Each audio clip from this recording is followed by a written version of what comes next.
ನಮ್ಮ ರಾಷ್ಟ್ರಧ್ವಜದಲ್ಲಿ ಇರುವ ಚಕ್ರದಲ್ಲಿ ಎಷ್ಟು ಅರಗಳಿವೆ ಅಂದರೆ ಗೆರೆಗಳಿವೆ?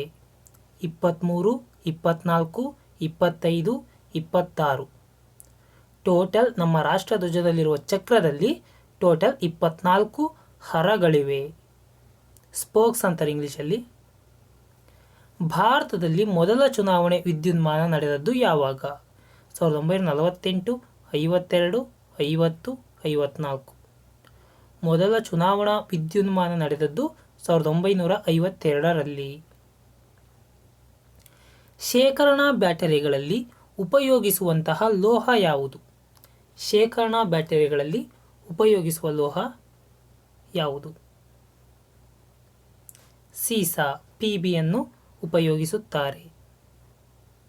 ಭಾರತದಲ್ಲಿ ಮೊದಲ ಇಂಗ್ಲಿಷ್ ವಾರ್ತಾಪತ್ರಿಕೆ ಆರಂಭಿಸಿದ್ದು ಯಾರು? ಇಂಗ್ಲಿಷ್ ವಾರ್ತಾಪತ್ರಿಕೆಯನ್ನು ಭಾರತದಲ್ಲಿ ಮೊಟ್ಟ ಮೊದಲ ಬಾರಿಗೆ ಆರಂಭಿಸಿದವರು ಯಾರು? ಯಾರು ಅಂದರೆ ಜೆ.ಎ. ಹಿಕೆ. ಜೆ.ಎ. ಹಿಕೆ. ಆಂಕಾಲಜಿ ಈ ಕೆಳಗಿನ ಯಾವ ವಿಷಯಕ್ಕೆ ಸಂಬಂಧಿಸಿದೆ?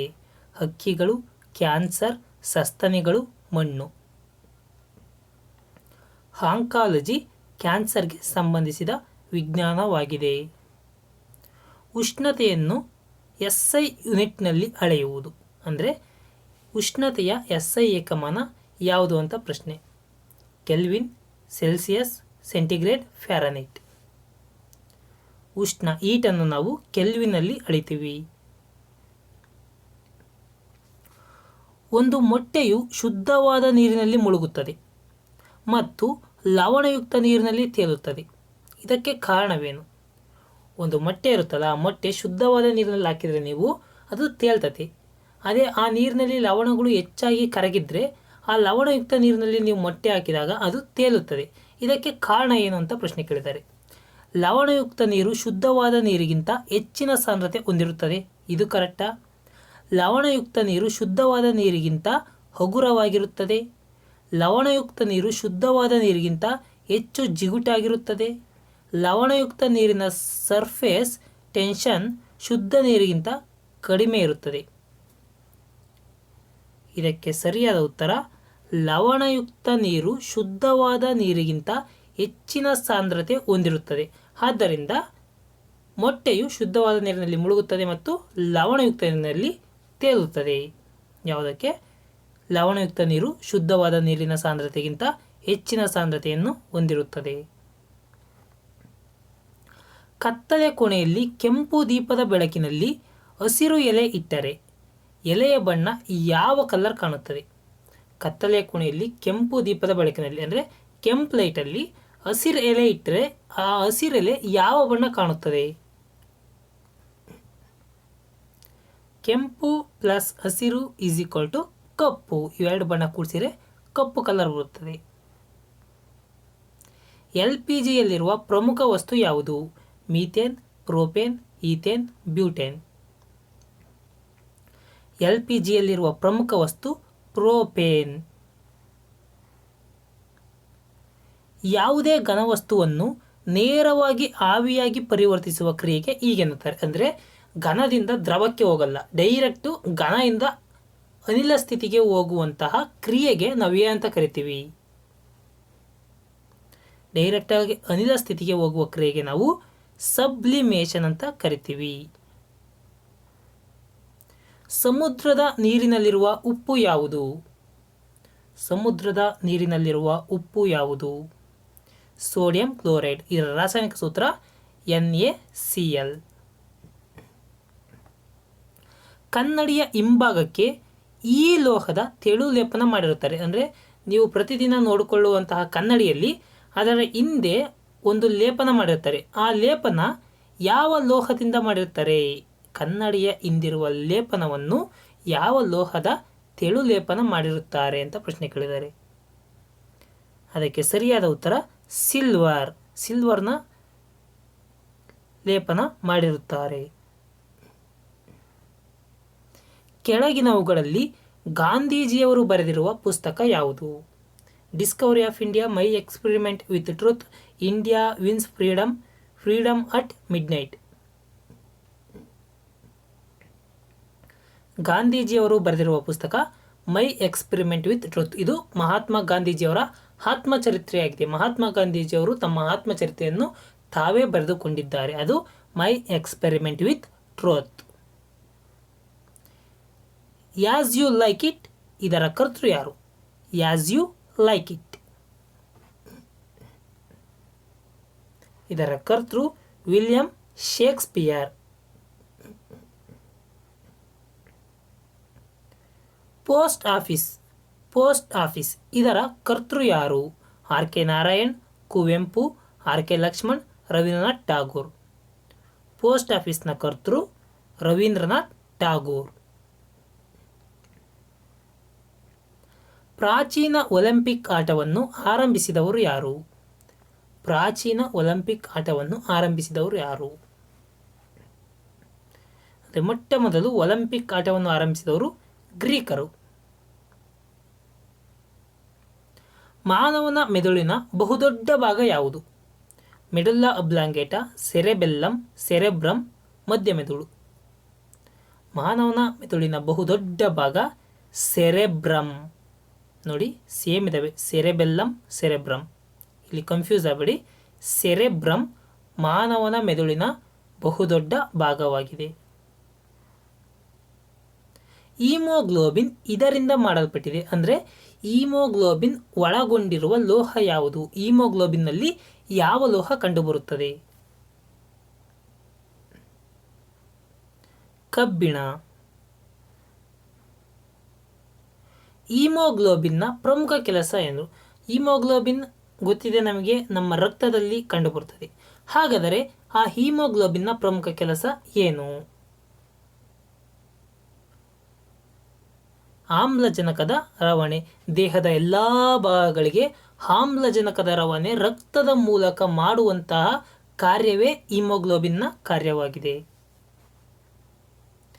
ಮನುಷ್ಯ ಕೆಳಗಿನ ಯಾವ ರಕ್ತದ ಗುಂಪಿನವನಾಗಿದ್ದರೆ ಅವನನ್ನು ಸಾರ್ವತ್ರಿಕ ದಾನಿ ಎನ್ನಬಹುದು? ಒಬ್ಬ ಮನುಷ್ಯ ತನ್ನ ರಕ್ತವನ್ನು ಯಾರಿಗೆ ಬೇಕಾದರೂ ಕೊಡಬಹುದು. ಅಂತಹ ಒಬ್ಬ ವ್ಯಕ್ತಿಯನ್ನು ಸಾರ್ವತ್ರಿಕ ದಾನಿ ಅಂತ ಕರೀತಾರೆ. ಆ ವ್ಯಕ್ತಿ ಒಳಗೊಂಡಿರುವ ರಕ್ತದ ಗುಂಪು ಯಾವುದು? ಅದಕ್ಕೆ ಸರಿಯಾದ ಉತ್ತರ ಓ. ಓ ಗುಂಪಿನ ವ್ಯಕ್ತಿ ಯಾರಿಗೆ ಬೇಕಾದರೂ ರಕ್ತವನ್ನು ಕೊಡಬಹುದು. ಆದರೆ AB+ ಈ ವ್ಯಕ್ತಿ ಯಾರಿಂದ ಬೇಕಾದರೂ ರಕ್ತವನ್ನು ಸ್ವೀಕರಿಸಬಹುದು.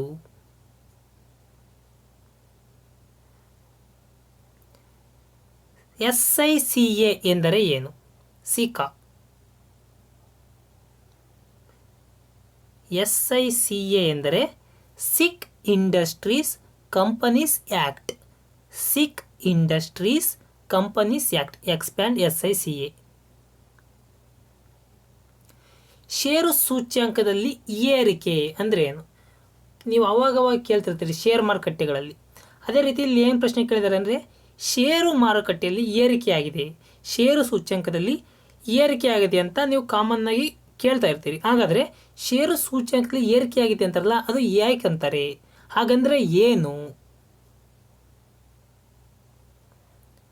ಸರಿಯಾದ ಉತ್ತರ ಮುಂಬೈ ಷೇರು ವಿನಿಮಯ ಕೇಂದ್ರದಲ್ಲಿ ದಾಖಲಾಗಿರುವಂತಹ ಗುಂಪು ಕಂಪನಿಯ ಷೇರುಗಳ ಬೆಲೆಗಳ ಒಟ್ಟಾರೆ ಏರಿಕೆ. ಮುಂಬೈನಲ್ಲಿ ಷೇರು ವಿನಿಮಯ ಕೇಂದ್ರ ಇದೆ. ಮುಂಬೈನಲ್ಲಿ ಇರ್ತಕ್ಕಂಥ ಷೇರು ವಿನಿಮಯ ಕೇಂದ್ರ ಇದೆ. ಅಲ್ಲಿ ದಾಖಲಾಗಿದ್ದಾವೆ ಹಲವಾರು ಕಂಪನಿಗಳು, ದೊಡ್ಡ ದೊಡ್ಡ ಕಂಪನಿಗಳು ಮುಂಬೈ ಷೇರು ವಿನಿಮಯ ಕೇಂದ್ರದಲ್ಲಿ ದಾಖಲಾಗಿದ್ದಾವೆ. ಆ ಮುಂಬೈ ಷೇರು ವಿನಿಮಯ ಕೇಂದ್ರದಲ್ಲಿ ದಾಖಲಾಗಿರುವ ಆ ಕಂಪನಿಗಳ ಷೇರುಗಳ ಬೆಲೆಗಳ ಒಟ್ಟಾರೆ ಏರಿಕೆಯನ್ನು ನಾವು ಷೇರು ಸೂಚ್ಯಂಕದಲ್ಲಿ ಏರಿಕೆ ಎಂದು ಕರೆಯುತ್ತೇವೆ. ಭಾರತದಲ್ಲಿ ನೋಟುಗಳ ಮುದ್ರೆ ಹಾಗೂ ಪೂರೈಕೆಯಾಗುವುದು ಎಲ್ಲಿಂದ? ಭಾರತದಲ್ಲಿ ನೋಟುಗಳ ಮುದ್ರೆ ಹಾಗೂ ಪೂರೈಕೆಯಾಗುವುದು ಎಲ್ಲಿಂದ? ನವದೆಹಲಿಯ ಭಾರತೀಯ ರಿಸರ್ವ್ ಬ್ಯಾಂಕ್ ಆಫ್ ಇಂಡಿಯಾದಿಂದ. ಇದರಿಂದ ಭಾರತದಲ್ಲಿ ನೋಟುಗಳ ಮುದ್ರೆ ಆಗುತ್ತೆ ಮತ್ತು ನೋಟುಗಳ ಪೂರೈಕೆ ಆಗುತ್ತೆ. ಕಂಪನಿಯ ಡಿಬೆಂಚರ್ದಾರರೆಂದರೆ ಕಂಪನಿಯ ಡಿಬೆಂಚರ್ಸ್ ಅಂತ ಕರಿತೀವಿ ಕೆಲವೊಂದು ಕಂಪನಿಗಳಿಗೆ, ಡಿಬೆಂಚರ್ಸ್ ಅವರು ಅಂತ. ಹಾಗಾದರೆ ಕಂಪನಿಯ ಡಿಬೆಂಚರ್ದಾರರೆಂದರೆ ಯಾರು? ಡಿಬೆಂಚರ್ ಅಂದರೆ ಯಾರು? ಷೇರುದಾರರ, ಸಾಲ ಕೊಟ್ಟವರ, ಸಾಲಗಾರರ, ನಿರ್ದೇಶಕರ. ಡಿಬೆಂಚರ್ದಾರರೆಂದರೆ ಕಂಪನಿಗೆ ಸಾಲವನ್ನು ಕೊಟ್ಟವರು.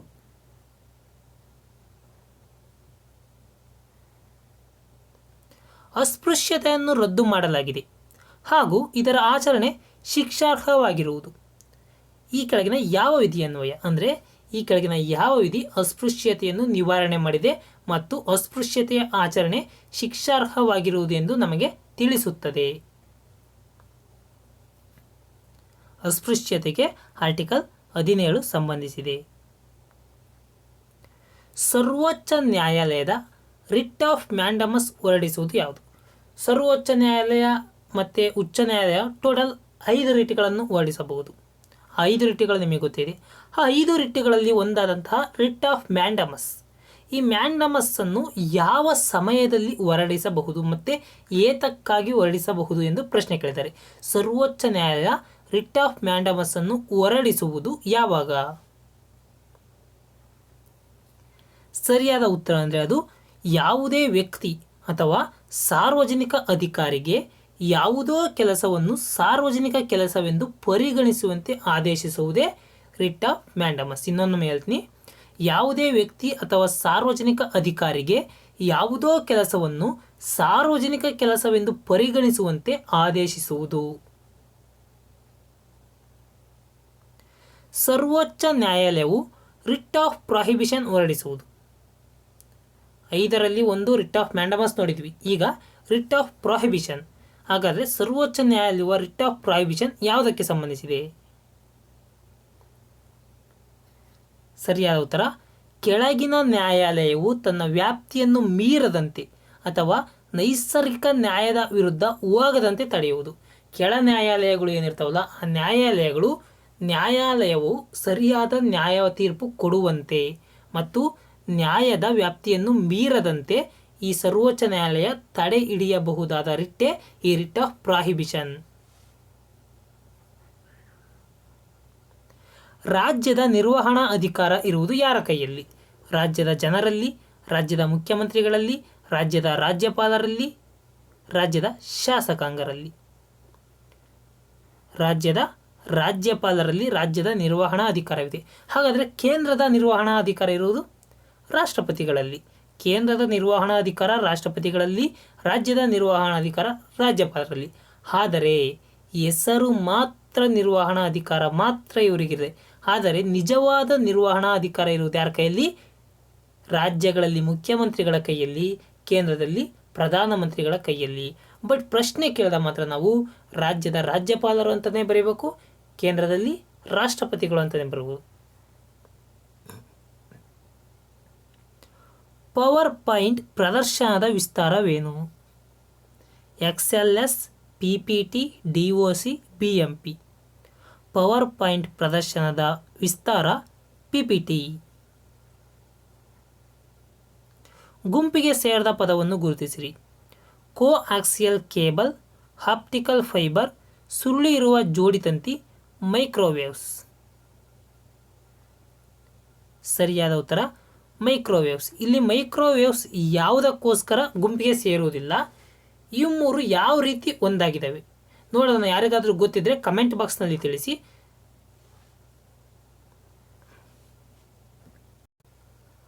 ಕರ್ನಾಟಕದಲ್ಲಿ ಎಷ್ಟು ಜಿಲ್ಲೆಗಳಿವೆ? 25, 26, 30, 28. ಕರ್ನಾಟಕದಲ್ಲಿ ಒಟ್ಟು 30 ಜಿಲ್ಲೆಗಳಿವೆ. ರೇರ್ ಅರ್ತ್ ಕಾರ್ಖಾನೆ ಇರುವುದು ಎಲ್ಲಿ? ರೇರ್ ಅರ್ತ್ ಕಾರ್ಖಾನೆ ಇರುವುದು ಹಾಲ್ವೆಯಲ್ಲಿ. ಹಾಲ್ವೆ. ಭಾರತದ ಮೊದಲ ಅಣುಶಕ್ತಿ ಸ್ಥಾವರ ಸ್ಥಾಪಿತವಾದದ್ದು ಎಲ್ಲಿ? ಮೊದಲ ಅಣುಶಕ್ತಿ ಸ್ಥಾವರ ತಾರಾಪುರದಲ್ಲಿ. ಹಾಗಾದರೆ ತಾರಾಪುರ ಎಲ್ಲಿದೆ? ಮಹಾರಾಷ್ಟ್ರದಲ್ಲಿದೆ. ಮಹಾರಾಷ್ಟ್ರದ ತಾರಾಪುರದಲ್ಲಿ ಭಾರತದ ಮೊದಲ ಅಣುಶಕ್ತಿ ಸ್ಥಾವರವು ಸ್ಥಾಪಿತವಾಯಿತು. ರಾಣಾ ಪ್ರತಾಪ್ ಸಾಗರ. ಈ ರಾಣಾ ಪ್ರತಾಪ್ ಸಾಗರ ಎಲ್ಲಿದೆ? ರಾಜಸ್ಥಾನದಲ್ಲಿದೆ.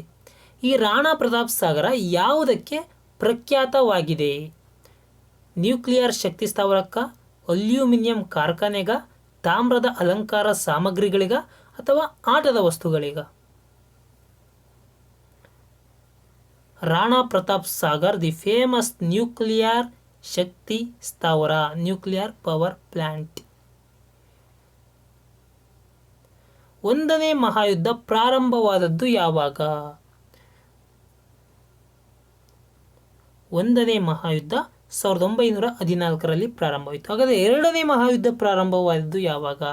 ಎರಡನೇ ಮಹಾಯುದ್ಧ 1939ರಲ್ಲಿ. ಮೊದಲ ಅಣು ಬಾಂಬ್ ಹಿರೋಶಿಮಾದ ಮೇಲೆ ಬಿದ್ದದ್ದು ಯಾವಾಗ? ಹಿರೋಶಿಮಾದ ಮೇಲೆ ಮೊದಲ ಅಣು ಬಾಂಬ್ ಬಿದ್ದದ್ದು ಯಾವಾಗ? ಯಾವಾಗಂದರೆ ಆಗಸ್ಟ್ 6, 1945ರಲ್ಲಿ. ಅಡಾಲ್ಫ್ ಹಿಟ್ಲರ್ ಇವನ ದೇಶ ಯಾವುದು? France, Germany, Austria, England. Adolf Hitler Germany ದೇಶದ ವ್ಯಕ್ತಿ. ಮಹಾವೀರ ಜನಿಸಿದ್ದು ಯಾವಾಗ? ಮಹಾವೀರ ಜನಿಸಿದ ಕಾಲ ಯಾವುದು? ಕ್ರಿಸ್ತಪೂರ್ವ 600, ಕ್ರಿಸ್ತಪೂರ್ವ 570, ಕ್ರಿಸ್ತಪೂರ್ವ 540, ಕ್ರಿಸ್ತಪೂರ್ವ 430. ಮಹಾವೀರರು ಜನಿಸಿದ್ದು ಕ್ರಿಸ್ತಪೂರ್ವ 430ರಲ್ಲಿ. ಅಡುಗೆ ಸೋಡದ ರಾಸಾಯನಿಕ ಹೆಸರೇನು? ಅಡುಗೆ ಸೋಡಾ ಸೋಡಿಯಂ ಬೈಕಾರ್ಬೋನೇಟ್. ಹಾಗಾದರೆ ವಾಷಿಂಗ್ ಸೋಡಾದ ರಾಸಾಯನಿಕ ಹೆಸರೇನು? ವಾಷಿಂಗ್ ಸೋಡಾದಲ್ಲಿ ಬೈ ಬರೋದಿಲ್ಲ, ಸೋಡಿಯಂ ಕಾರ್ಬೋನೇಟ್ ಅಷ್ಟೇ. ಅಡುಗೆ soda sodium bicarbonate, washing soda sodium carbonate. ಮೊಸರು ಹುಳಿಯಾಗಲು ಕಾರಣ ಯಾವ ಆಸಿಡ್? ಮೊಸರು ಹುಳಿಯಾಗಲು ಕಾರಣ ಯಾವ ಆಸಿಡ್? Lactic acid. ಹಾಲು ಒಂದು ನೈಸರ್ಗಿಕವಾಗಿ ಯಾವ ರೀತಿ ಇರುತ್ತದೆ? ದ್ರಾವಣ ಆಗಿರುತ್ತೋ, ಸಸ್ಪೆನ್ಷನ್ ಆಗಿರುತ್ತೋ, ಮಿಶ್ರಣ ಆಗಿರುತ್ತೋ, ಜಿಡ್ಡಿನ ಪದಾರ್ಥನೋ? ಹಾಲು ನೈಸರ್ಗಿಕವಾಗಿ ಅದು ಒಂದು ಜಿಡ್ಡಿನ ಪದಾರ್ಥವಾಗಿದೆ. ಮೂಳೆಗಳು ಇದರಿಂದ ಮಾಡಲ್ಪಟ್ಟಿವೆ: ಕ್ಯಾಲ್ಸಿಯಂ ಹಾಗೂ ಫಾಸ್ಫರಸ್, ಕ್ಯಾಲ್ಸಿಯಂ ಹಾಗೂ ಸಲ್ಫರ್, ಕ್ಯಾಲ್ಸಿಯಂ ಹಾಗೂ ಮೆಗ್ನೀಷಿಯಂ, ಕ್ಯಾಲ್ಸಿಯಂ ಹಾಗೂ ಕಬ್ಬಿಣ. ಮೂಳೆಗಳು ಕ್ಯಾಲ್ಸಿಯಂ ಹಾಗೂ ಫಾಸ್ಫರಸ್ನಿಂದ ಮಾಡಲ್ಪಟ್ಟಿವೆ. Ca and P. ಹಳೇಬೀಡು, ಬೇಲೂರುಗಳಲ್ಲಿನ ದೇವಾಲಯಗಳನ್ನು ನಿರ್ಮಿಸಿದವರು ಯಾರು? ಬೇಲೂರು, ಹಳೇಬೀಡು, ಹೊಯ್ಸಳರು. ಇದು ನಿಮಗೆ ಗೊತ್ತೇ ಇದೆ. ಭಾರತವನ್ನಾಳಿದ ಕೊನೆಯ ಮೊಘಲ್ ದೊರೆ ಯಾರು? ಅಕ್ಬರ್, ಎರಡನೇ ಬಹದ್ದೂರ್ ಶಾ, ಎರಡನೇ ಆಲಂಗೀರ್, ಎರಡನೇ ಶಾ ಆಲಂ. ಭಾರತವನ್ನಾಳಿದ ಕೊನೆಯ ಮೊಘಲ್ ದೊರೆ ಎರಡನೇ ಬಹದ್ದೂರ್ ಶಾ. ದಂಡಿ ಸತ್ಯಾಗ್ರಹ ನಡೆದದ್ದು ಯಾವಾಗ? 1930, 35, 42, 45. ದಂಡಿ ಸತ್ಯಾಗ್ರಹ ನಡೆದದ್ದು 1930ರಲ್ಲಿ. ಹಾಗಾದರೆ ಗಾಂಧೀಜಿಯವರ ದಂಡಿ ಸತ್ಯಾಗ್ರಹ ಶುರುವಾದದ್ದು ಎಲ್ಲಿ? ದಂಡಿ ಸತ್ಯಾಗ್ರಹ ಶುರುವಾದದ್ದು ಅಹಮದಾಬಾದ್ನಲ್ಲಿ. ದೀನ್ ಇ ಇಲಾಯಿ ಎಂಬುದು ಯಾವುದರ ಹೆಸರು? ಅಂದರೆ ಏನಿದು ದೀನ್ ಇ ಇಲಾಯಿ ಎಂದರೆ ಏನು? ದೀನ್ ಇ ಇಲಾಯಿ ಒಂದು ಧರ್ಮ.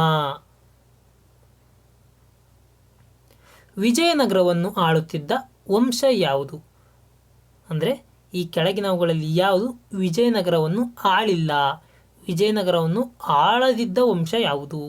ಸಾಳ್ವ, ತುಳುವ, ಹೊಯ್ಸಳ, ಅರವೀಡು. ಹೊಯ್ಸಳರು ವಿಜಯನಗರ ಸಾಮ್ರಾಜ್ಯವನ್ನು ಆಳಿಲ್ಲ. ಸಂಗಮ, ಸಾಳುವ, ತುಳುವ ಮತ್ತು ಅರವೀಡು ಈ 4 ವಂಶಸ್ಥರು ಸಹ ವಿಜಯನಗರವನ್ನು ಸಹ ಆಳಿದಂತಹ ರಾಜವಂಶಗಳಾಗಿವೆ. ಪಾಹಿಯನ್ ಭಾರತಕ್ಕೆ ಬಂದದ್ದು ಯಾರ ಕಾಲದಲ್ಲಿ? ಎರಡನೇ ಚಂದ್ರಗುಪ್ತನ ಕಾಲದಲ್ಲಿ ಪಾಹಿಯನ್ ಭಾರತಕ್ಕೆ ಬರುತ್ತಾನೆ. ವಿಜಯನಗರ ವೈಭವಕ್ಕೆ ಹೆಸರಾದಂತಹ ಸ್ಥಳ ಯಾವುದು? ಶೃಂಗೇರಿ, ಹಳೆಬೀಡು, ಸೋಮನಾಥಪುರ, ಹಂಪೆ.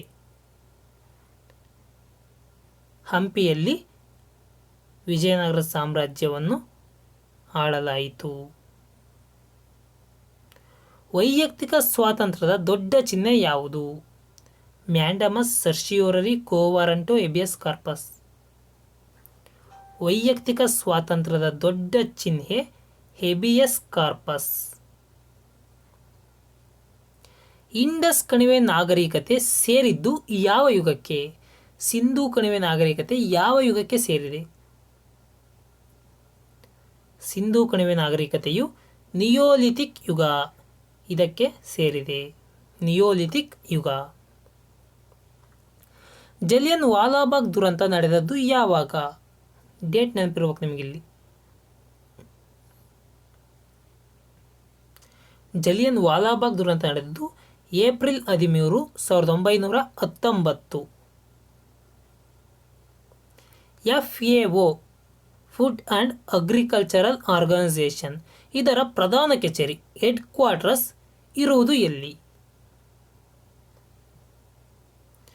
FAOದು ರೋಮಲ್ಲಿ ಕಂಡುಬರುತ್ತದೆ ಪ್ರಧಾನ ಕಚೇರಿ. ಗ್ರೂಪ್ 77 ಎಂದರೆ ಏನು? 77 ರಾಷ್ಟ್ರಗಳ ಗುಂಪು. ಗ್ರೂಪ್ 77 ಎಂದರೆ ಏನು? ಆರ್ಥಿಕ ಗುಂಪುನ, ರಾಜಕೀಯ ಗುಂಪುನ, ಸಾಮಾಜಿಕ ಗುಂಪುನ, ಸಾಂಸ್ಕೃತಿಕ ಗುಂಪ? ಗ್ರೂಪ್ 77 ಇದು ಒಂದು ಎಕನಾಮಿಕ್ ಗ್ರೂಪ್, ಆರ್ಥಿಕ ಗುಂಪು. ಅಂತರಿಕ್ಷಕ್ಕೆ ತೆರಳಿದ ಮೊದಲ ಭಾರತೀಯ ಯಾರು? ಅಂತರಿಕ್ಷಕ್ಕೆ ತೆರಳಿದ ಮೊದಲ ಭಾರತೀಯ Rakesh Sharma. Himalayan mountaineering institution ಇರುವುದು ಎಲ್ಲಿ? ಹಿಮಾಲಯನ್ ಮೌಂಟೇನಿಯರಿಂಗ್ ಇನ್ಸ್ಟಿಟ್ಯೂಟ್ ಇದು ಕಂಡುಬರುವುದು ಡಾರ್ಜಿಲಿಂಗ್ನಲ್ಲಿ. ಕೆಳಗಿನವುಗಳಲ್ಲಿ ಯಾವುದು ಮೂಲಭೂತ ಹಕ್ಕು ಅಲ್ಲ? ನಿಮಗೆ ಗೊತ್ತಿದೆ ಟೋಟಲ್ 6 ಮೂಲಭೂತ ಹಕ್ಕುಗಳಿವೆ. ಅವುಗಳಲ್ಲಿ ಈ ಕೆಳಗಿನವುಗಳಲ್ಲಿ ಯಾವುದು ಮೂಲಭೂತ ಹಕ್ಕಲ್ಲ? ಸರಿಯಾದ ಉತ್ತರ ಮುಷ್ಕರದ ಹಕ್ಕು. ಇದು ಮೂಲಭೂತ ಹಕ್ಕು ಅಲ್ಲ. ಇನ್ನು ಸಮಾನತೆಯ ಹಕ್ಕು, ಸ್ವಾತಂತ್ರ್ಯದ ಹಕ್ಕು, ಶೋಷಣೆಯ ವಿರುದ್ಧದ ಹಕ್ಕು, ಧಾರ್ಮಿಕ ಸ್ವಾತಂತ್ರ್ಯದ ಹಕ್ಕು, ಸಾಂಸ್ಕೃತಿಕ ಮತ್ತು ಶೈಕ್ಷಣಿಕ ಹಕ್ಕು, ಸಂವಿಧಾನಾತ್ಮಕ ಪರಿಹಾರೋಪಾಯಗಳ ಹಕ್ಕು ಇವೆಲ್ಲವೂ ಮೂಲಭೂತ ಹಕ್ಕುಗಳಾಗಿವೆ. ಭಾರತದ ಮೊದಲ ನ್ಯೂಕ್ಲಿಯರ್ ರಿಯಾಕ್ಟರ್ನ ಹೆಸರೇನು? ಊರ್ವಶಿ, ಅಪ್ಸರೆ, ಕಾಮಿನಿ, ರೋಹಿಣಿ. ಮೊದಲ ನ್ಯೂಕ್ಲಿಯರ್ ರಿಯಾಕ್ಟರ್ನ ಹೆಸರು ಅಪ್ಸರೆ. 1853ರಲ್ಲಿನ ಮೊದಲ ಭಾರತೀಯ ರೈಲ್ವೆ ಸಂಚರಿಸಿದ್ದು ಎಲ್ಲಿ? 1853ರಲ್ಲಿ ಮೊಟ್ಟ ಮೊದಲ ಬಾರಿಗೆ ಭಾರತೀಯ ರೈಲ್ವೆ ಸಂಚರಿಸುತ್ತೆ. ಎಲ್ಲಿಂದ ಎಲ್ಲಿಗೆ ಅಂತ? ಮೊದಲ ರೈಲ್ವೆ ಸಂಚರಿಸಿದ್ದು ಬಾಂಬೆ ಹಾಗೂ ಥಾಣೆಯ ನಡುವೆ. ಭಾರತೀಯ ರೈಲ್ವೆಯಲ್ಲಿ ಒಟ್ಟು ಎಷ್ಟು ವಲಯಗಳಿವೆ? ಭಾರತೀಯ ರೈಲ್ವೆಯಲ್ಲಿ ಒಟ್ಟು 17 ವಲಯಗಳಿವೆ. ಭಾರತದಲ್ಲಿ ಒಟ್ಟು ಎಷ್ಟು ಪಿನ್ ಕೋಡ್ ಪ್ರದೇಶಗಳಿವೆ? ಭಾರತದಲ್ಲಿ ಒಟ್ಟು 8 ಪಿನ್ ಕೋಡ್ ಪ್ರದೇಶಗಳಿವೆ. ಸೂರ್ಯನ ಸುತ್ತ ಸುತ್ತುತ್ತಿರುವ ಅತಿ ದೊಡ್ಡ ಗ್ರಹ ಯಾವುದು? ಸೂರ್ಯನ ಸುತ್ತ ಸುತ್ತುತ್ತಿರುವ ಅತ್ಯಂತ ದೊಡ್ಡ ಗ್ರಹ ಅದು ಜುಪಿಟರ್. ಜುಪಿಟರ್ ಅಂದರೆ ಗುರುಗ್ರಹ. ಭೂಮಿಯ ನೈಸರ್ಗಿಕ ಉಪಗ್ರಹ ಯಾವುದು? ಮಂಗಳ, ಚಂದ್ರ, ಶುಕ್ರ, ನೆಪ್ಚೂನ್. ಭೂಮಿಯ ನೈಸರ್ಗಿಕ ಉಪಗ್ರಹ ಚಂದ್ರ. ರುಡೇಶಿಯಾದ ನೂತನ ಹೆಸರು ಏನು? ಮೊದಲಿಗೆ ರುಡೇಶಿಯಾ ಅಂತ ಕರಿತಿದ್ರು. ಇದನ್ನ ಜಿಂಬಾಬ್ವೆಯನ್ನು ಮೊದಲಿಗೆ ರುಡೇಶಿಯಾ ಅಂತ ಕರಿತಿದ್ರು, ಈಗ ಜಿಂಬಾಬ್ವೆ ಅಂತ ಕರಿತಿದ್ದಾರೆ. ಘಾನಾ ಪಕ್ಷಿಧಾಮ ಇರುವುದು ಎಲ್ಲಿ? ಮಧ್ಯಪ್ರದೇಶ, ರಾಜಸ್ಥಾನ, ಪಶ್ಚಿಮ ಬಂಗಾಳ, ಕೇರಳ. ಘಾನಾ ಪಕ್ಷಿಧಾಮ ಕಂಡುಬರುವುದು ರಾಜಸ್ಥಾನದಲ್ಲಿ. ಜಂಟಿ ಪಾರ್ಲಿಮೆಂಟ್ ಅಧಿವೇಶನದಲ್ಲಿ ಬಿಲ್ ಪಾಸಾಗಲು ಬೇಕಾದ ನಿರ್ಣಾಯಕ ಮತ ಚಲಾಯಿಸುವವರು ಯಾರು? ಜಂಟಿ ಪಾರ್ಲಿಮೆಂಟ್ ಅಧಿವೇಶನದಲ್ಲಿ ಬಿಲ್ ಪಾಸ್ ಮಾಡಲು ಬೇಕಾದಂತಹ ನಿರ್ಣಾಯಕ ಮತ ಚಲಾಯಿಸುವವರು ಯಾರು? ರಾಜ್ಯಸಭಾಧ್ಯಕ್ಷರು, ಡೆಪ್ಯೂಟಿ ಲೋಕಸಭಾಧ್ಯಕ್ಷರು, ಪ್ರಧಾನಮಂತ್ರಿಗಳು. ಸರಿಯಾದ ಉತ್ತರ ಲೋಕಸಭಾಧ್ಯಕ್ಷರು.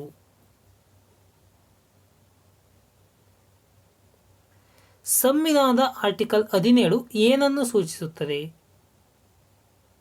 ಸಂವಿಧಾನದ 17ನೇ ವಿಧಿಯು ಅಸ್ಪೃಶ್ಯತಾ ನಿವಾರಣೆಯನ್ನು ಸೂಚಿಸುತ್ತದೆ. ಭಾರತದ ರಾಷ್ಟ್ರೀಯ ಪ್ರಾಣಿ ಯಾವುದು? ಭಾರತದ ರಾಷ್ಟ್ರೀಯ ಪ್ರಾಣಿ ಹುಲಿ. ಈ ಮುಂಚೆ ಸಿಂಹ ಇತ್ತು ನಮ್ಮದು. ನಂತರ 1972ರಲ್ಲಿ ಸಿಂಹದ ಬದಲಿಗೆ ಹುಲಿಯನ್ನು ರಾಷ್ಟ್ರೀಯ ಪ್ರಾಣಿಯನ್ನಾಗಿ ಮಾಡಲಾಯಿತು. ಸಂವಿಧಾನದಲ್ಲಿ ಕೇಂದ್ರ ನಿರ್ವಹಣಾ ಅಧಿಕಾರ ಹೊಂದಿರುವವರು ಯಾರು? ಹೇಳಿದ್ದೀನಿ ಆಲ್ರೆಡಿ ಆನ್ಸರ್ ಇದಕ್ಕೆ. ರಾಷ್ಟ್ರಪತಿಗಳು ಕೇಂದ್ರ ನಿರ್ವಹಣಾ ಅಧಿಕಾರವನ್ನು ಹೊಂದಿರುತ್ತಾರೆ. ರಾಜ್ಯಪಾಲರು ರಾಜ್ಯ ನಿರ್ವಹಣಾ ಅಧಿಕಾರವನ್ನು ಹೊಂದಿರುತ್ತಾರೆ. ಬ್ರಾಂಕೈಟಿಸ್ ಎಂಬ ಕಾಯಿಲೆಗೆ ತುತ್ತಾಗುವ ಅಂಗ ಯಾವುದು? ಬ್ರಾಂಕೈಟಿಸ್ ಎಂಬ ಕಾಯಿಲೆಗೆ ಉಸಿರಾಟದ ಪ್ರಾಂತ್ಯ. ಸಿಟಿ ಸ್ಕ್ಯಾನಿಂಗ್ಗೆ ಬಳಸುವುದು ಏನನ್ನು? ಅಲ್ಟ್ರಾಸೌಂಡ್ ಅಲೆಗಳು, ಗಾಮಾ ಕಿರಣಗಳು, ಎಕ್ಸ್ರೇ ಕಿರಣಗಳು, ಆಲ್ಫಾ ಕಿರಣಗಳು. ಸಿಟಿ ಸ್ಕ್ಯಾನಿಂಗಿಗೆ ಎಕ್ಸ್ರೇ ಕಿರಣಗಳನ್ನು ಬಳಸುತ್ತಾರೆ. ಬಿಳಿ ರಕ್ತ ಕಣಗಳ ಪ್ರಮುಖ ಕಾರ್ಯ ಏನು? ಬಿಳಿ ರಕ್ತ ಕಣಗಳ ಪ್ರಮುಖ ಕಾರ್ಯ ಸೋಂಕಿನ ವಿರುದ್ಧ ಹೋರಾಡುವುದು, ರೋಗ ನಿರೋಧಕ ಶಕ್ತಿಯನ್ನು ಹೆಚ್ಚಿಸುವುದು. ಟಿಬಿಯಾ ಎಂಬ ಮೂಳೆ ಇರುವುದು ಎಲ್ಲಿ? ತಲೆಬುರುಡೆಯಲ್ಲಿ, ತೋಳಿನಲ್ಲಿ, ಕಾಲಿನಲ್ಲಿ, ಮುಖದಲ್ಲಿ. ಟಿಬಿಯಾ ಎಂಬ ಮೂಳೆ ಇರುವುದು ಕಾಲಿನಲ್ಲಿ. ಯುರೋಪಿನ ಆಟದ ಮೈದಾನ ಇರುವುದು ಎಲ್ಲಿ? ಲಂಡನ್ನಲ್ಲಿ, ಸ್ವಿಟ್ಜರ್ಲ್ಯಾಂಡ್ನಲ್ಲಿ, ಲಾಸ್ ಏಂಜಲೀಸ್ನಲ್ಲಿ, ಜರ್ಮನಿಯಲ್ಲಿ. ಯುರೋಪಿನ ಆಟದ ಮೈದಾನ ಇರುವುದು ಸ್ವಿಟ್ಜರ್ಲ್ಯಾಂಡ್ನಲ್ಲಿ. ಲೈಫ್ ಡಿವೈನ್ ಈ ಪುಸ್ತಕದ ಕರ್ತೃ ಯಾರು? ಲೈಫ್ ಡಿವೈನ್ ಅನ್ನು ಬರೆದವರು ಯಾರು? ಅರವಿಂದೋ ಘೋಷ್. ಸಂಗೀತ ನಾಟಕ ಅಕಾಡೆಮಿಯು ದೇಶದಲ್ಲಿನ ಸಂಗೀತ, ನಾಟಕ, ನೃತ್ಯಗಳ ಏಳಿಗೆಗೆ ಶ್ರಮಿಸುತ್ತಿದೆ. ಇದು ಆರಂಭವಾದದ್ದು ಯಾವಾಗ? ಸಂಗೀತ ನಾಟಕ ಅಕಾಡೆಮಿ ಆರಂಭವಾದದ್ದು ಯಾವಾಗ? ಸಂಗೀತ ನಾಟಕ ಅಕಾಡೆಮಿ 1953ರಲ್ಲಿ ಆರಂಭವಾಯಿತು. ಭಾರತದಲ್ಲಿ ದೂರದರ್ಶನ ಸ್ಥಾಪಿಸಿದ್ದು ಯಾವಾಗ? ಭಾರತದಲ್ಲಿ ದೂರದರ್ಶನವನ್ನು ಸ್ಥಾಪಿಸಿದ್ದು 1959ರಲ್ಲಿ. ರಾಷ್ಟ್ರೀಯ ಹೆದ್ದಾರಿ ನಂಬರ್ 4 ಅಂದರೆ NH4 ಕೂಡಿಸುವುದು ಯಾವುವನ್ನು?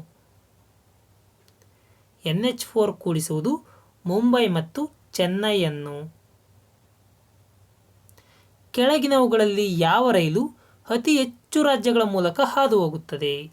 Himsagar express, GT express, Shatabdi express, Karnataka express. ಅತಿ ಹೆಚ್ಚು ರಾಜ್ಯಗಳ ಮೂಲಕ ಹಾದು ಹೋಗುವ ರೈಲು ಹಿಮಸಾಗರ್ ಎಕ್ಸ್ಪ್ರೆಸ್. ಗೀತಾಂಜಲಿ ಎಕ್ಸ್ಪ್ರೆಸ್ ಓಡಾಡುವುದು ಎಲ್ಲಿಂದ ಎಲ್ಲಿಗೆ? ಗೀತಾಂಜಲಿ ಎಕ್ಸ್ಪ್ರೆಸ್ ಹೌರಾಯಿಂದ ಮುಂಬೈಗೆ ಓಡಾಡುತ್ತದೆ. ರೈಲ್ವೆ ಬ್ರಾಡ್ ಗೇಜ್ನ ಸರಾಸರಿ ವಿಸ್ತಾರ ಎಷ್ಟಿರಬೇಕು? 2 metre, 1.83 metre, 1.67 metre, 1.33 metre. Railway broad ಗೇಜ್ನ ಸರಾಸರಿ ವಿಸ್ತಾರ 1.67 ಮೀಟರ್ ಇರಬೇಕು. ಪಂಚವಾರ್ಷಿಕ ಯೋಜನೆಯ ಕಲ್ಪನೆಯನ್ನು ಭಾರತಕ್ಕೆ ಮೊದಲಿಗೆ ಪರಿಚಯಿಸಿದವರು ಯಾರು? ಪಂಚವಾರ್ಷಿಕ ಯೋಜನೆಯ ಕಲ್ಪನೆಯನ್ನು ಭಾರತಕ್ಕೆ ಮೊದಲಿಗೆ ಪರಿಚಯಿಸಿದವರು ಜವಾಹರ್ಲಾಲ್ ನೆಹರು. ಭಾರತೀಯ ಯೋಜನಾ ಆಯೋಗದ ಮೊದಲ ಅಧ್ಯಕ್ಷರಾಗಿದ್ದವರು ಯಾರು? ಜವಾಹರ್ಲಾಲ್ ನೆಹರು, ಡಾಕ್ಟರ್ ರಾಧಾಕೃಷ್ಣನ್, ಡಾಕ್ಟರ್ ರಾಜೇಂದ್ರ ಪ್ರಸಾದ್, ಗುಲ್ಜರಿಲಾಲ್ ನಂದಾ. ಯೋಜನಾ ಆಯೋಗದ ಮೊದಲ ಅಧ್ಯಕ್ಷರು ಪಂಡಿತ್ ಜವಾಹರ್ಲಾಲ್ ನೆಹರು. ಮೊದಲ ಭಾರತೀಯ ಬ್ಯಾಂಕ್ ಯಾವುದು? ಮೊಟ್ಟ ಮೊದಲ ಭಾರತೀಯ ಬ್ಯಾಂಕ್ ಕೋಲ್ಕತ್ತಾದ ಪ್ರೆಸಿಡೆನ್ಸಿ ಬ್ಯಾಂಕ್. 20 ಅಂಶಗಳ ಕಾರ್ಯಕ್ರಮವನ್ನು ಮೊದಲಿಗೆ ಜಾರಿಗೆ ತಂದವರು ಯಾರು? ಪಂಡಿತ್ ಜವಾಹರ್ಲಾಲ್ ನೆಹರು, ಲಾಲ್ ಬಹದ್ದೂರ್ ಶಾಸ್ತ್ರಿ, ಇಂದಿರಾ ಗಾಂಧಿ, ಸಂಜಯ್ ಗಾಂಧಿ.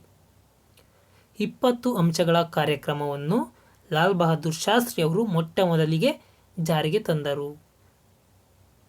ರೇಡಿಯೋ ಕಿರಣಗಳನ್ನು ನಿಯಮಿತ ಕಾಲದಲ್ಲಿ ಹೊಮ್ಮಿಸುವ ಹೆವನ್ಲಿ ಬಾಡಿ ಯಾವುದು?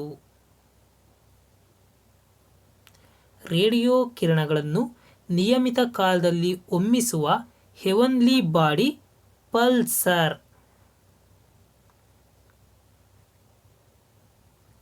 ಹಗುರವಾದ ಹಾಗೂ ಭಾರವಾದ ವಸ್ತುಗಳು ಸಮಾನ ಚಲನಾಶಕ್ತಿಯನ್ನು ಹೊಂದಿರುತ್ತವೆ. ಇವುಗಳಲ್ಲಿ ಯಾವುದು ತೀವ್ರಗತಿ ಹೊಂದಿರುತ್ತದೆ? ಸರಿಯಾದ ಉತ್ತರ ಭಾರವಾದ ವಸ್ತುಗಳು ಅತಿ ಹೆಚ್ಚು ತೀವ್ರಗತಿಯನ್ನು ಹೊಂದಿರುತ್ತವೆ. ಹಗುರವಾದ ಹಾಗೂ ಭಾರವಾದ ವಸ್ತುಗಳು ಸಮಾನ ಚಲನಶಕ್ತಿಯನ್ನು ಹೊಂದಿರುತ್ತವೆ. ಅಂತಹ ಸಮಯದಲ್ಲಿ ಭಾರವಾದ ವಸ್ತುಗಳು ಅತಿ ಹೆಚ್ಚು ತೀವ್ರಗತಿಯನ್ನು ಹೊಂದಿರುತ್ತವೆ. ಗಾಳಿಯಲ್ಲಿನ ಶಬ್ದದ ವೇಗದ ಅಂದಾಜು ಪ್ರಮಾಣ ಎಷ್ಟು? 3 metre per second, 30 metre per second, 330 metre per second, 3000 metre per second. ಗಾಳಿಯಲ್ಲಿ ಶಬ್ದದ ವೇಗದ ಅಂದಾಜು ಪ್ರಮಾಣ 330 ಮೀಟರ್ ಪರ್ ಸೆಕೆಂಡ್. ಕೆಳಗಿನವುಗಳಲ್ಲಿ ಯಾವುದು ಪ್ರಾಥಮಿಕ ಬಣ್ಣವಲ್ಲ? ನಿಮಗೆ ಗೊತ್ತಿದೆ 3 ಪ್ರಾಥಮಿಕ ಬಣ್ಣಗಳಿವೆ. ಅದರಲ್ಲಿ ಕೆಳಗಿನ ಯಾವುದು ಒಂದು ಪ್ರಾಥಮಿಕ ಬಣ್ಣ ಅಲ್ಲ? ಕಪ್ಪು ಇದು ಪ್ರಾಥಮಿಕ ಬಣ್ಣ ಅಲ್ಲ. ನೀಲಿ, ಹಸಿರು, ಕೆಂಪು ಈ 3 ಕೂಡ ಪ್ರಾಥಮಿಕ ಬಣ್ಣಗಳಾಗಿವೆ. ಭಾರತದ ಮೊದಲ ರಾಷ್ಟ್ರಪತಿ ಯಾರು? ಭಾರತದ ಮೊದಲ ರಾಷ್ಟ್ರಪತಿ ಡಾಕ್ಟರ್ ರಾಜೇಂದ್ರ ಪ್ರಸಾದ್. ಭಾರತದ ರಾಷ್ಟ್ರದ ಪುಷ್ಪ ಯಾವುದು? ನಮ್ಮ ರಾಷ್ಟ್ರ ಪುಷ್ಪ ಯಾವುದು? ರಾಷ್ಟ್ರೀಯ ಹೂವು ಕಮಲ. 1954ರ ಮೊದಲ ಭಾರತ ರತ್ನ ಪ್ರಶಸ್ತಿ ಪಡೆದವರು ಯಾರು? ನಿಮಗೆ ಗೊತ್ತಿದೆ 1954ರಲ್ಲಿ 3 ಭಾರತ ರತ್ನ ಪ್ರಶಸ್ತಿಯನ್ನು ಮೊಟ್ಟ ಮೊದಲ ಬಾರಿಗೆ ನೀಡಲಾಯಿತು. ಆ 30ರಲ್ಲಿ 1954ರಲ್ಲಿ ಮೊಟ್ಟ ಮೊದಲಿಗೆ ಭಾರತ ರತ್ನ ಪ್ರಶಸ್ತಿಯನ್ನು ಪಡೆದವರು ಯಾರು? ಸರಿಯಾದ ಉತ್ತರ ಸಿ ರಾಜಗೋಪಾಲಾಚಾರಿ ಅವರಿಗೆ ಮೊದಲಿಗೆ ನೀಡಲಾಗುತ್ತದೆ. ಹಾಗಾದರೆ 1954ರಲ್ಲಿ ಯಾರ್ಯಾರಿಗೆ ಭಾರತ ರತ್ನ ಪ್ರಶಸ್ತಿ ಕೊಡಲಾಯಿತು? C Rajagopalachari, Radhakrishnan, C V Raman ಈ 3 ಕೂಡ ಕೊಡಲಾಯಿತು. ಸಾಲಾರ್ ಜಂಗ್ ವಸ್ತು ಸಂಗ್ರಹಾಲಯ ಇರುವ ಸ್ಥಳ ಯಾವುದು? ಸಾಲಾರ್ ಜಂಗ್ ವಸ್ತು ಸಂಗ್ರಹಾಲಯ ಇರುವುದು ಹೈದರಾಬಾದ್ನಲ್ಲಿ. ಕರ್ನಾಟಕದ ಆದಿಕವಿ ಎಂದು ಯಾರನ್ನು ಕರೆಯುತ್ತಾರೆ? ಪಂಪ, ಕಾಳಿದಾಸ, ಚೈತನ್ಯ ಮಹಾಪ್ರಭು, ಸೂರ್ದಾಸ್. ಕರ್ನಾಟಕದ ಆದಿಕವಿ ಎಂದು ಪಂಪನನ್ನು ಕರೆಯುತ್ತಾರೆ. ಅಶೋಕನ ಪ್ರಕಾರ ಧಮ್ಮ ಎಂದರೆ ಏನು? ಹಿರಿಯರಿಗೆ ಗೌರವ ಸೂಚಿಸುವುದು, ಎಲ್ಲ ಧರ್ಮ ಮತ್ತು ಸಂಪ್ರದಾಯಗಳಿಗೆ ಗೌರವ ಸೂಚಿಸುವುದು, ಗುಲಾಮರಿಗೆ ಮತ್ತು ನೌಕರರಿಗೆ ದಯೆಯನ್ನು ತೋರುವುದು, ಈ ಮೇಲಿನ ಎಲ್ಲವೂ. ಅಶೋಕನ ಪ್ರಕಾರ ಧಮ್ಮ ಎಂದರೆ ಈ ಮೇಲಿನ ಎಲ್ಲವೂ. ಹಿರಿಯರಿಗೆ ಗೌರವವನ್ನು ಸೂಚಿಸಬೇಕು, ಎಲ್ಲ ಧರ್ಮ ಮತ್ತು ಸಂಪ್ರದಾಯಗಳಿಗೂ ಕೂಡ ಗೌರವವನ್ನು ಸೂಚಿಸಬೇಕು, ಗುಲಾಮ ಮತ್ತು ನೌಕರರಿಗೂ ಕೂಡ ದಯೆಯನ್ನು ತೋರಬೇಕು. ಕಾಯಂ ಜಮೀನ್ದಾರಿ ಪದ್ಧತಿಯನ್ನು ಜಾರಿಗೆ ತಂದವರು ಯಾರು?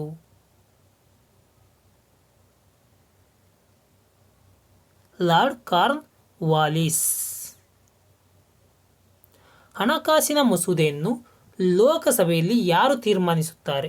ಪ್ರಧಾನಮಂತ್ರಿ, ಭಾರತದ ರಾಷ್ಟ್ರಪತಿ, ಲೋಕಸಭಾ ಸ್ಪೀಕರ್, ಭಾರತದ ಹಣಕಾಸು ಸಚಿವರು. ಲೋಕಸಭಾ ಸ್ಪೀಕರ್. ಈ ಕೆಳಗಿನ ಯಾವ ರಾಜ್ಯವು ತನ್ನ ಎರಡನೆಯ ರಾಜಧಾನಿಯಾಗಿ ಧರ್ಮಶಾಲಾವನ್ನು ಆಯ್ಕೆ ಮಾಡಿಕೊಂಡಿದೆ?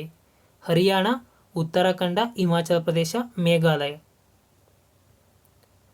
ಹಿಮಾಚಲ ಪ್ರದೇಶವು ತನ್ನ ಎರಡನೇ ರಾಜಧಾನಿಯನ್ನಾಗಿ ಧರ್ಮಶಾಲಾವನ್ನು ಆಯ್ಕೆ ಮಾಡಿಕೊಂಡಿದೆ. ಹಾಗಾದರೆ ಹಿಮಾಚಲ ಪ್ರದೇಶದ ಮೊದಲನೇ ರಾಜಧಾನಿ ಯಾವುದೆಂದು ಕಮೆಂಟ್ ಬಾಕ್ಸ್ನಲ್ಲಿ ತಿಳಿಸಿರಿ. ಈ ಕೆಳಗಿನವುಗಳಲ್ಲಿ ಕರ್ನಾಟಕ ಭೂ ಸುಧಾರಣಾ ಕಾಯ್ದೆಯನ್ನು ಪರಿಣಾಮಕಾರಿಯಾಗಿ ಜಾರಿಗೆ ತಂದವರು ಯಾರು? Kengal Hanumanthaiah, S Nijalingappa, Veerendra Patil, D Devaraj Urs. ಕರ್ನಾಟಕ ಭೂ ಸುಧಾರಣಾ ಕಾಯ್ದೆಯನ್ನು ಪರಿಣಾಮಕಾರಿಯಾಗಿ ಜಾರಿಗೆ ತಂದವರು ಡಿ ದೇವರಾಜ್ ಅರಸ್. ಇದೇ ರೀತಿಯ ಹೊಸ ವಿಡಿಯೋಗಳಿಗಾಗಿ ನಮ್ಮ ಯೂಟ್ಯೂಬ್ ಚಾನಲ್ಗೆ ಸಬ್ಸ್ಕ್ರೈಬ್ ಆಗಿ ಮತ್ತು ಪಕ್ಕದಲ್ಲಿರುವ ಬೆಲ್ ಐಕಾನ್ ಮೇಲೆ ಕ್ಲಿಕ್ ಮಾಡಿ.